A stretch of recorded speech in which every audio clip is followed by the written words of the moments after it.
여러분께 검사는 어떤 존재입니까? 검찰이라는 국가기관은 또한 어떤 존재입니까? 보면 볼수록 괴물 같아서 야, 국가기관이지만 정말로 믿을 수 있느냐라는 질문을 나이가 들수록 훨씬 더 많이 하고 있습니다. 대한민국 검사, 대한민국 검찰, 그리고 윤석열 검찰 정권을 보면서 우리가 제대로 검사를 알고 있는지, 검찰 조직을 알고 있는지 궁금했습니다. 오늘은 그래서 검사의 탄생이라는 책을 직접 집필한 백민 변호사 모시고 대한민국 검사의 존재와 관련된 모든 이야기를 함께 나눠보겠습니다. 백 변호사 어서 오십시오. 네, 안녕하세요. 자, 지금 검사의 탄생을 집필하셨는데요. 네. 혼자 집필한 게 아니더라고요. 여러분들이 이제 이렇게 만드셨는데 대체로 이 책을 만드는 데 참여하시는 분들은 어떤 분들이었습니까? 저희 총 8분이 공동 지금 집필을 한 책이고요. 언론사 기자분들부터 이제 뭐 시민단체 활동가 또 뭐 저처럼 민변에서 활동하는 변호사분들, 미국 변호사도 계시고요.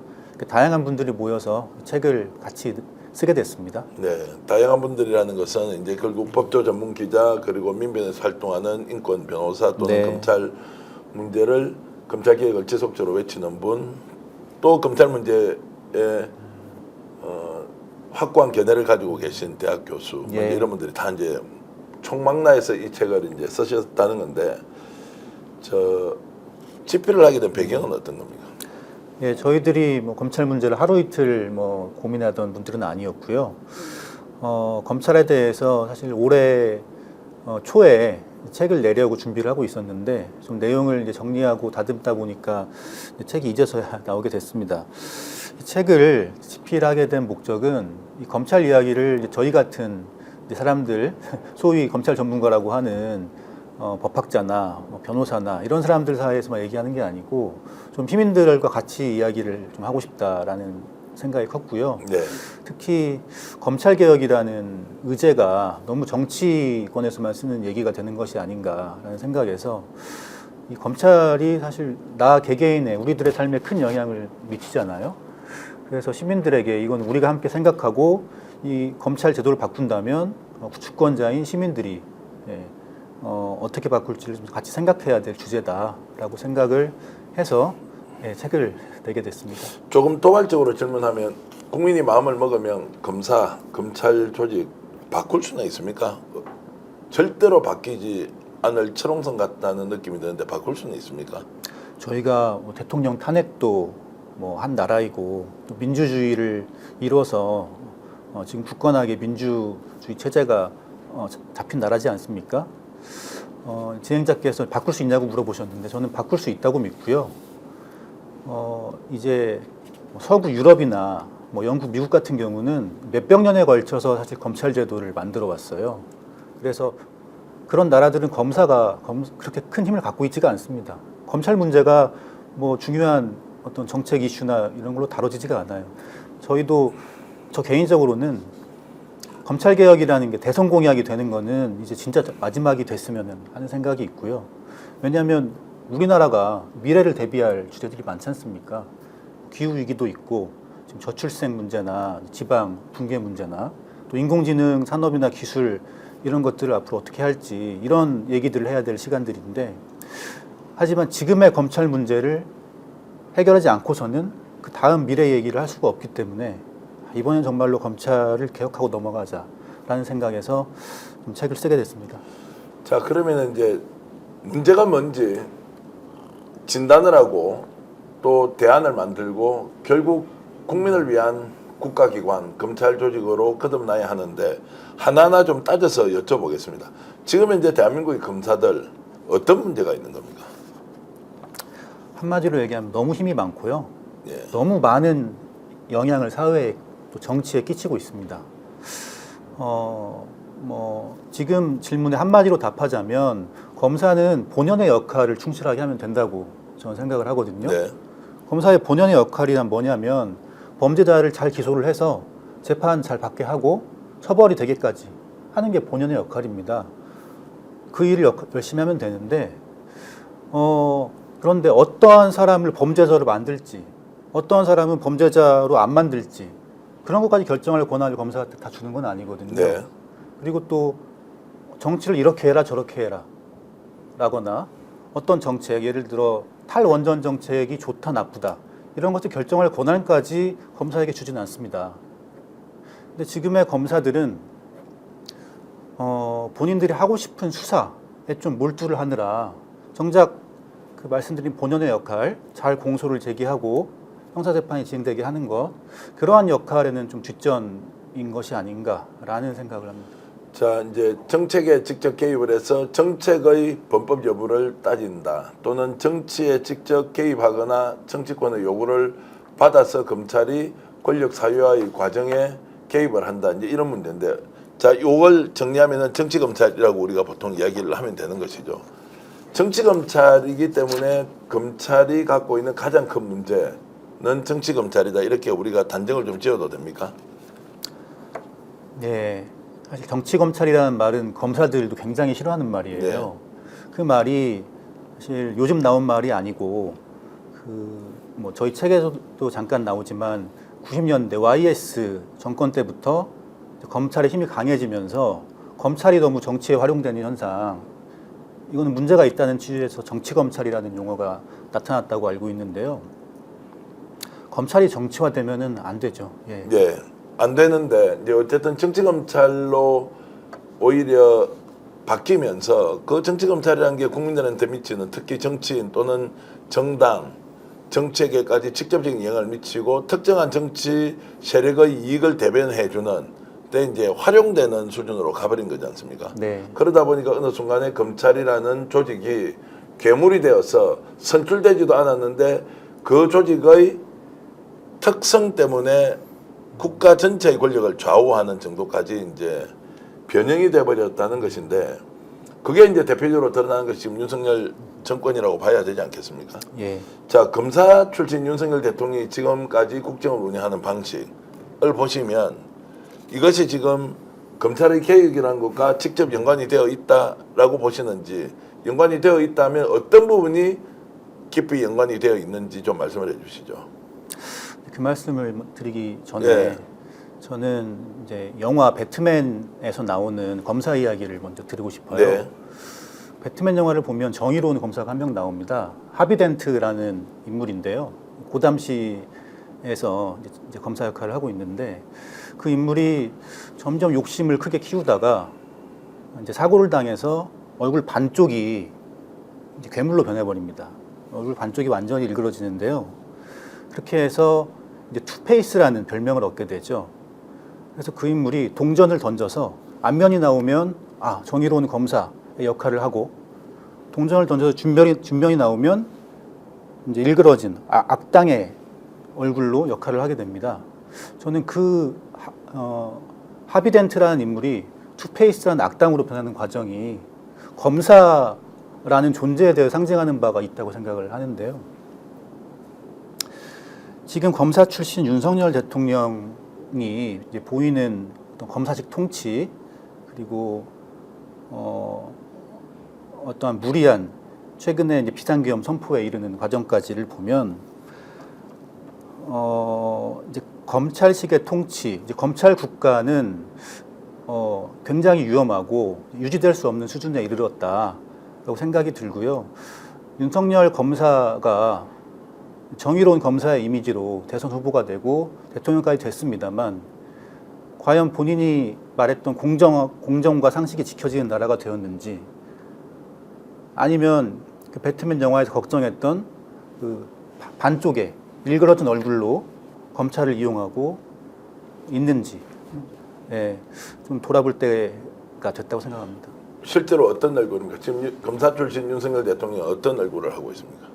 그거는 국민들께서 지금 충분히 판단하실 것 같고요. 저는 그 윤석열이라는 인물은 그 그릇이 원래 자그마한 역할에 네. 맞게 적합한 인물이라고 생각을 하는데 능력에 맞지 않게 너무나 지나치게 키워놓은 것이 화근이 아닌가 이런 생각도 듭니다. 자, 그럼 윤석열 대통령이 사실 국민들이 바라는 그런 이상적인 대통령이 아니라 검사 출신으로서 가장 부정적인 의미의 괴물 같은 검사가 대통령이 되어서 지금 국정을 운영하고 있다. 이번에 계엄령 사태 보셨지 않습니까? 네. 자, 비상계엄을 선포하면서 그 뒤에 반성도 하지 않고 오히려 큰 소리 치면서 정말로 반란 또는 내란에 해당하는 범죄를 저지른 사람들을 여전히 감싸고 옹호하고 있는데 아무런 수단이 없습니다. 여기에 대해서 어떤 조치도 할 수 없는 이런 상황은 어떻게 보십니까? 정말 저희가 다시 떠올리고 싶지 않던 과거의 일이 네. 80년대에 군사 쿠텐타를 예. 떠올리게 하는 일이 생겼는데요. 이거는 명백한 내란죄이고 국가 체제를 민주주의 체제를 전복시키려고 한 인물이 윤석열입니다. 네. 이거는 저만 그렇게 말하는 것이 아니라 많은 법조인들과 지금 야당 국회의원들 지금 뭐 민주당 조국혁신당만이 아니라 개혁신당에서도 이런 대통령은 국민들이 인간 취급하지 않을 거다라고까지 말을 했지 않습니까? 그런데요, 사실 처음에 이 정권이 등장할 때부터 이 검찰국가라는 말을 들었는데 우려를 많이 샀는데요. 작동하는 방식이 군부 독재와 굉장히 유사할 것 같다라는 우려들이 많았습니다. 초기부터. 예. 지금 2년 반 정권이 흘러왔는데 2년 반 동안도 사실상 총과 칼을 안 들었을 뿐이지 거의 검찰을 총과 칼처럼 사용하면서 정치를 해왔거든요. 이번엔 진짜로 총을 든 것이고요. 총을 든 것이고. 예, 본인을 비판하면 전부 반국가 세력으로 몰아서 국회의원들은 다 지금 범죄자의 소굴이 됐다라고 말을 하지 않습니까? 이거는 대통령이 국정을 운영하는 태도가 마치 검사가 사건을 처리하는 것과 같아요. 예, 형사 범죄자인지 아닌지 또 자기가 범죄자라고 판단한 사람은 무조건 처벌을 한다라는 태도가 같다고 봅니다. 저는 이제 검사 출신이 아니고 또 검사가 될 만큼 열심히 공부를 하지 않았다는 생각 제가 하고 있는데요. 공부를 열심히 해서 고시를 하거나 로스쿨에 간 사람들은 누가 보더라도 엘리트다. 엘리트는 공적 책임과 그리고 국가와 민족에 대한 좀 헌신성이 남다를 것이다. 사회적 약자에 대한 이런 봉사하는 마음은 훨씬 더 클 것이다. 거기에 합당한 대우를 국가가 5급 공무원으로 채용해서 하고 또 변호사가 되면 실제로 특권을 엄청 가지고 잘 살 수 있지 않습니까? 그런데 오히려 이 사람들이 다수 대중을 짓누르고 인권은 유린하고 사회적 약자를 오히려 거꾸로 내모는데 이제 그러면 검사 되고 나면 사람이 이렇게 바뀌어 버리는 겁니까? 아니면 공부하는 사람이 정말로 처음부터 그런 악인 또는 악마의 속마음을 가지고 시작하는 겁니까? 어떻게 해석해야 됩니까? 저는 원래부터 사람의 차이가 있다고 생각하지는 않고요. 네. 근데 검사라는 제도가 문제가 있다고 생각을 합니다.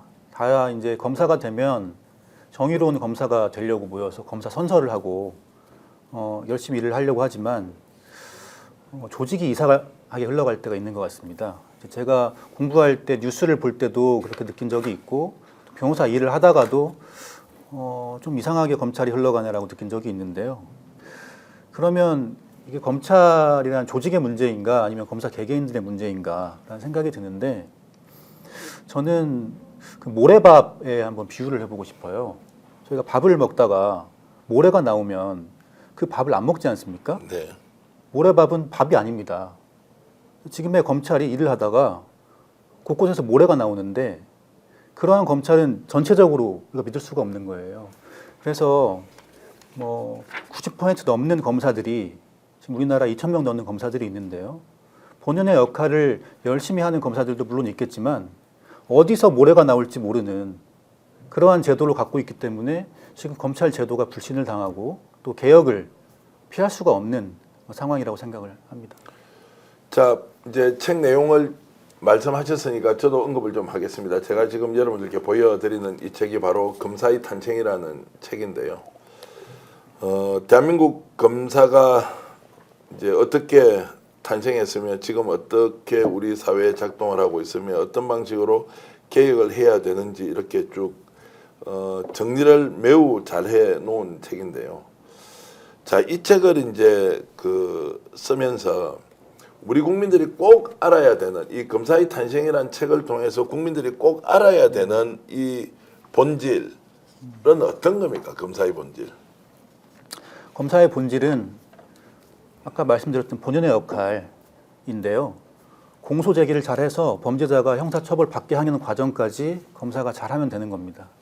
그런데 지금 그 검사들은 그 하고 싶은 수사, 선택적인 수사와 기소라고 하죠. 네. 하고 싶은 수사에 몰두하다 보니까 거기에 검사 인력을 많이 쏟아붓다 보니까 정작 일반적인 사건들 범죄를 처리한다든지 그 사건의 재판이 잘 진행되게 한다든지 하는 본연의 역할은 좀 소홀한 것이 현실이고 그런 점들을 저희 책에서 좀 말을 하고 있고요.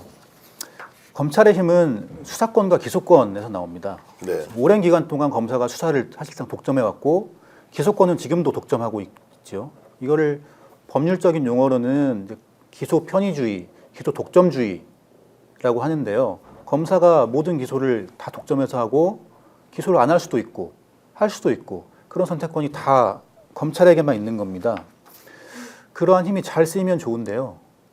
그러한 힘이 큰 힘이 잘못 쓰였을 때 문제들이 나타나기 때문에 저희가 이 책에서 이제 그동안 검사들의 부패 비리 사례도 꼽혔던 사례들도 많이 소개를 했고 네.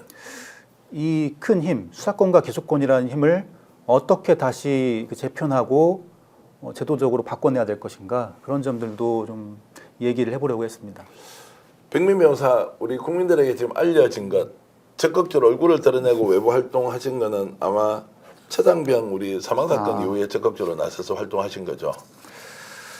예, 그렇습니다. 예.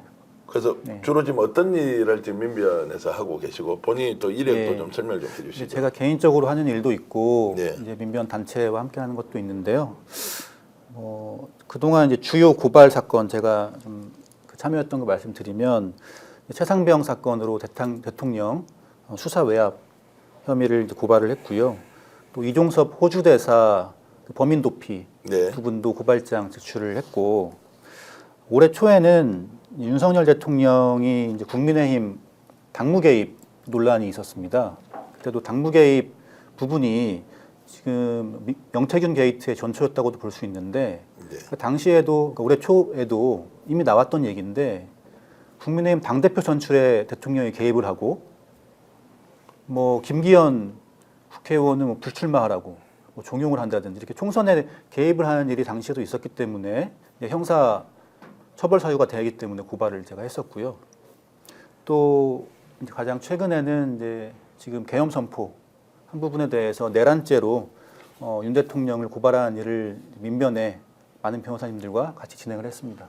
백 변호사 이리 뵈면 이미지로 보면 그런 거 전혀 못할 굉장히 차분하고 또 진중한 성격의 소유자로 알고 있습니다. 아 그런가요? 예. 그런데 이제 이런 굵직굵직한 사건을 이렇게 직접 좀 시민의 편에 서서 활동을 하시면 대외 활동이 좀 부담을 갖거나 이러지는 않습니까?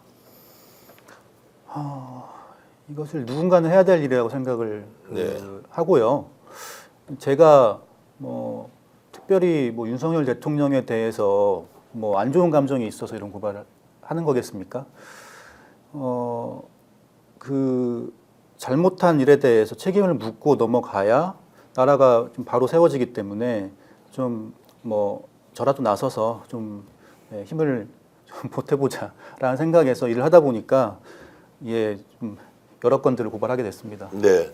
지금 이제 이렇게 큰 사건들을 직접 이제 고발을 하고 또 피고발인으로 또는 고발인으로 이제 조사도 받고 이제 이런 과정 굉장히 개인적으로 이제 겪는 좀 고초 같은 게 많을 것 같은데 뭐 그런 고초는 각오하고 일단 하는 것이니까 일단 좀 제쳐놓고요. 지금 말씀하셨던 이런 주요 사건이 우리가 생각하는 대로 국민들이 바라는 대로 수사가 진행되고 있지 않지 않습니까? 그렇죠. 오히려 이 편파 수사는 더욱더 심해지고 기소는 매우 선택적으로 하고 그리고 국민이 외치는 정의를 왜곡하고 이런 것들을 계속 겪으면 지치기도 하고 그다음에 와 이거 도저히 뚫고 갈 수 없겠다라고 좀 포기하고 싶은 상황이 올 수도 있고 또 지금은 사실상 국민적 관심도 떨어진 사건들이 많지 않습니까? 대표로 런종섭 같은 경우에 또는 대통령의 당무 개입 이런 것들은 한참 지금 우선순위에 밀려 있다는 느낌이 들고 하는데 이제 그 과정에서 좀 지치거나 포기하고 싶은 마음 이런 게 좀 생기지는 않습니까? 뭐 힘들지 않다면은 뭐 거짓말인데요. 네. 사실 제가 공수처에도 고발을 해봤고 경찰에도 고발을 해봤고 그런데요.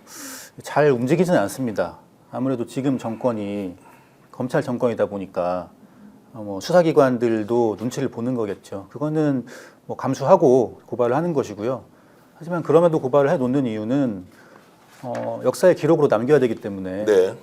뭐 제가 독립운동까지 못했지만 뭐 이런 일이라도 뭐 해야겠다라는 생각도 있었습니다. 원래 군 검찰 출신이죠. 예, 그럼 본인이 검사로서 실제 군 내부에서 일어난 여러 사건을 다뤄봤을 거 아닙니까? 그때와 지금 상황 많이 달라져 있습니까? 우리는 보통 시간이 흐르면 무엇인가 개선이 더 되고 발전하는 방향으로 간다고 하는데 유독 검사와 검찰 조직은 거꾸로 역행하는 것 같다는 생각이 많이 드는데 본인의 군 검사 시절과 지금 현재 검찰 조직을 보면 어떻습니까?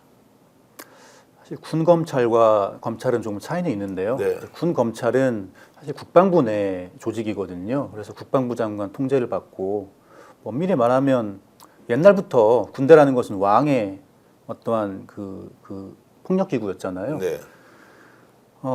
조금 말이 좀 많이 갔습니다만 그 당시에 제가 이제 군 검찰로 일했을 때는 2013년부터 2016년이었거든요. 사실 그때 이종섭 사단장이 저희 부대 사단장이셨어요. 네.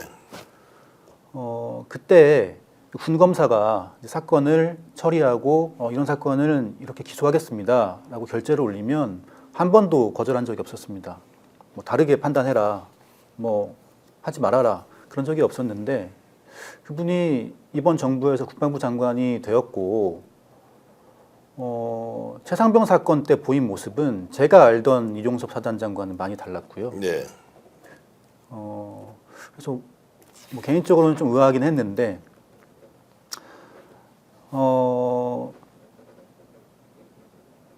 그 과거에는 그 본인의 어떠한 그 정도라고 할까요? 법률적인 문제에 대해서는 그 위험한 일을 하지 않으려고 하는 태도를 보였던 분들이 지금의 정부에서는 왜 그렇게 변할까라는 것도 어떤 좀 제도의 문제라고 생각이 되더라고요. 네. 그리고 검찰의 문제는 사실 어제 오늘의 일은 아닙니다. 예. 뭐 2001년에도 신승남 검사장 사건이라고 있었습니다. 그때 울산에서 당시 신승남이란 인물이 울산지검의 검사장이었는데요.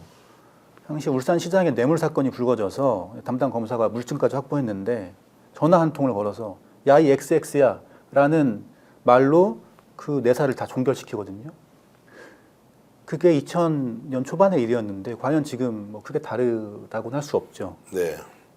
마음만 먹으면 언제라도 이제 그냥 수사 내용까지 없앨 수도 있다는 거고 지금은 어쨌든 검찰 조직을 개혁을 해야 한다고 하면 이제 핵심 쟁점으로 검찰 개혁이다라고 했을 때 이제 무엇을 어떻게 바꿔야 하는가 이제 구체적으로 들어가면 수사권 기소권에 대한 명확한 분리입니까 어떻습니까? 나름대로 이제 제안하는 검찰 개혁의 방향 설명 좀 해주시죠. 저는 지금 검사들이 수사와 기소를 다 독점하는 것이 네. 문제라고 보고요. 그래서 수사권은 검찰에 남겨놓으면 안 된다. 네. 라고 더 강하게 생각을 하게 되고, 그러면 검찰은 이제 공소기구로서의 역할에, 본연의 역할에 집중하는 것이 맞다. 그게 우리 사회에서 또 검찰이 갖는 너무나 커져버린 비대해진 힘을 정상화하는 길이다라고 네. 생각을 하고 있고요.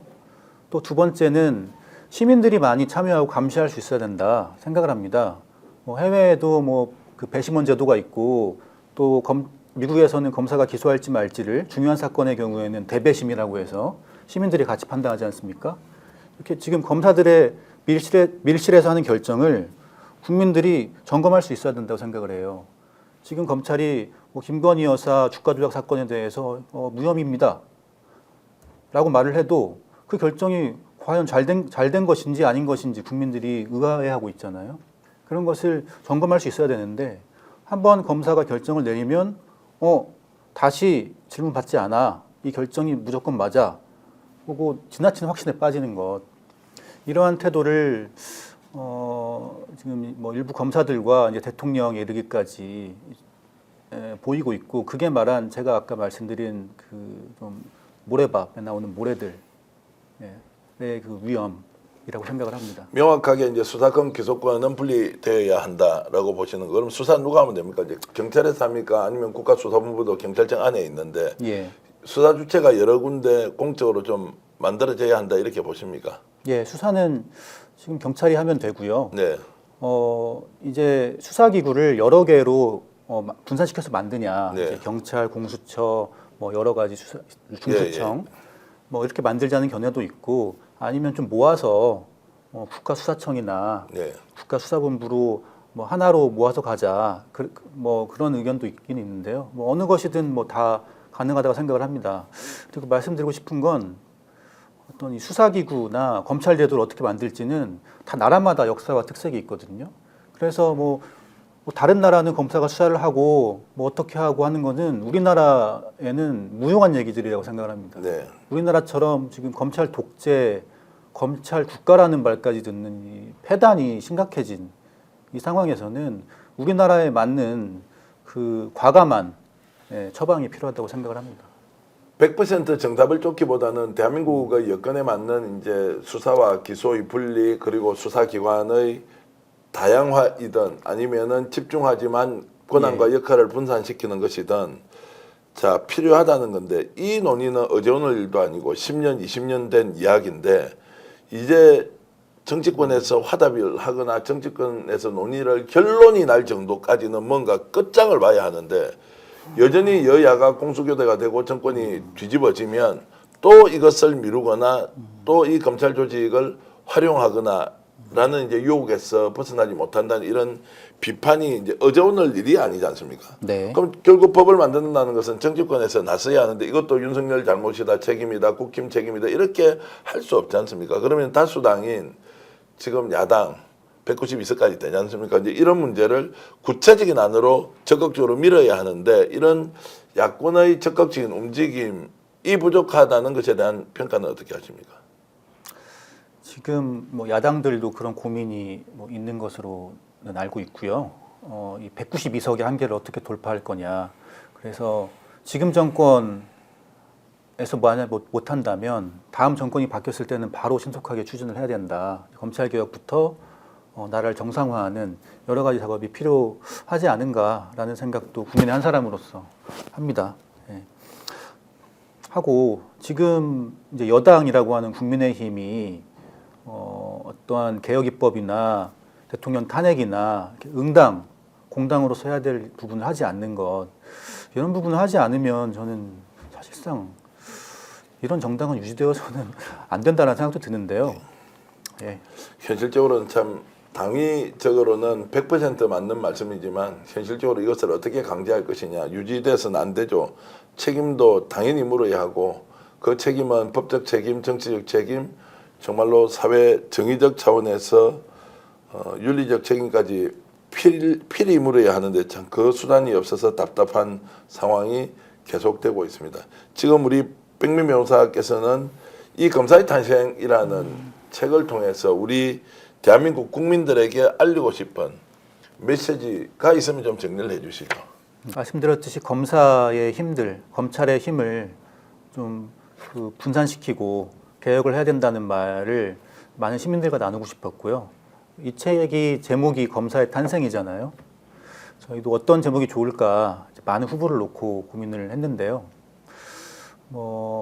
지금의 한국 검사들이 어떻게 탄생이 되고 있냐. 좋은 검사는 또 나쁜 검사는 그리고 이상한 검사들은 어떻게 탄생을 하는가. 또 앞으로 다시 태어나야 될 검사들은 어때야 될 것인가 라는 이야기를 좀 하고 싶었습니다. 저는 이 검찰 문제가 우리 사회의 진전을 가로막고 있는 그 큰 문제라고 생각을 하고요. 그래서 이 문제를 얼른 넘어서고 우리가 진정 다뤄야 될 많은 미래 의제들이 있잖아요. 그런 얘기들을 우리 사회가 이제 좀 해갔으면 좋겠습니다. 검찰 문제를 따져서 책임을 묻자라기보다는 앞으로 대한민국을 더 발전시키기 위해서는 어떤 방향으로 나가야 될지를 고민했다는 말씀이 제 가슴을 울리는데요. 자, 김영란 전 대법관입니다. 청탁금지법을 제안했던 분이죠. 김영란법이라고도 하지 않습니까? 이분이 직접 이 책의 출전사에 이렇게 얘기를 하고 있습니다. 제도는 늘 발전시켜 나가야 하는 대상이며 발전이 멈춘 제도는 그 자체의 함정에 빠져버린다. 검찰개혁은 풀리지 않는 과제로 남아있고 검찰개혁에 대해 이야기하고 설득해야 하는 수고로움도 여전히 있다. 이 책은 시의적절하게 검찰개혁에 관련된 전문적인 내용을 쉽게 풀어쓰고 있다. 우리 사회가 다음 단계로 도약하는데 동의하는 사람이라면 누구든지 꼭 읽어봐야 할 책이다. 김영란 전 대법관이 이렇게 이 책을 추천하고 있습니다. 검사의 탄생, 단순히 탄생이 아니라 존속과 그리고 사회 발전을 위해서 어떻게 기여해야 하는지 젊은 그리고 전문 대학 교수, 현장을 뛰는 기자들이 이 책을 만들었는데 오늘 이 인터뷰를 통해서 검사의 탄생이 더 많은 국민들에게 읽혀지고 그 내용이 우리 사회의 발전의 밑거름이 되길 진심으로 바라겠습니다. 백미 변호사 이렇게 인터뷰에 네. 나와주셔서 고맙고요. 좋은 책 쓰신다고 고생도 많이 하셨습니다. 한 분이 아니라 여러분이 함께 쓰신 책인데 검찰 연구 모임 리셋이라는 단체가 함께 하면서 조금 전에 말씀드렸던 대학 교수, 현직 변호사, 그리고 법조 전문 기자, 그리고 시민운동가가 함께 모여서 이 책을 썼다는 거 다시 한 번 더 말씀을 드리면서 많은 구독 그리고 많은 일독을 제가 권하겠습니다. 시청자 여러분께 인사드리면서 오늘 방송 모두 마치겠습니다. 시청자 여러분 안녕히 계십시오.